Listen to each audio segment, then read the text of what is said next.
Бүген Азнакайдан хәрби операция барган җиргә тагын бер машина гуманитар ярдәм җибәрелде. Монысы инде 6-нчысы. Ә башка районнар белән берләшеп озаткан машиналарның саны 20-гә җитә. Җыелган әйберләрне тияүдә ярдәмгә килгән волонтерлар, иҗтимагый активистлар арасында мәктәп укучыларын да күрү үзе бер горурлык иде. Бу юлы ярдәм госпитальләр өчен әзерләнде. Ада Донецктагы җимерелгән иҗат үзәгенә балалар сорауы буенча тупланган кирәк-яраклар да бар. Урман хуҗалыгы коллективы да үзләре яңарткан УАЗ машинасын озатты.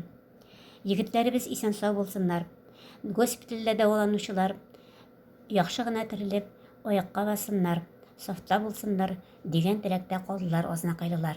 Огромное спасибо хотел бы сразу сказать Ильсур Марсу, он организует, сопровождает груз, но я всех уже перечислять не буду, конечно, здесь молодцы все, и бюрсалоны все, и работники, все наши коллеги, и, даже и граждане, все руководители. Им отправляем это уже посылки от жен, от мам наших ребят, в первую очередь. Потом, значит, мы отправляем товары для госпиталя Донецкой области. Мы с ними на связи всегда, они просили действительно, здесь, значит, начиная от медикаментов и начиная до оборудования. Здесь и инструменты, и средства защиты, все. Здесь клич, и очень много людей откликнулись, и даже приобрели проектор, отправляем как раз сюда.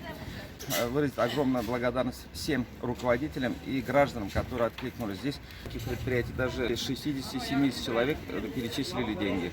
И не только руководители, но и граждане. Потом я хотел несколько слов сказать про наших ребят. Они сейчас продолжают там действительно героически защищать нашу родину. И здесь остались у них семьи. Мы проводим большую работу помощи семьям. Азнакай лесхозы белән Азнакай лесничество коллективыннан УАЗ машинасы Украинага җегетләргә хәрби эшләрен төгәлләп кайтыр өчен җибәрелә. Ислам Ильясович, мен Бушыға келдім, солдатларға посылкалар жіберуге. Мен 7-ші класста оқимын, 8-ші мектепте. Я хочу сказать большое спасибо всему населению города Азнакайского района, которые оказывают гуманитарную помощь, волонтерскую помощь для тех ребят, которые сегодня выполняют специальную военную операцию на территории Украины. Это действительно поддерживает, помогает им. Без этого никак.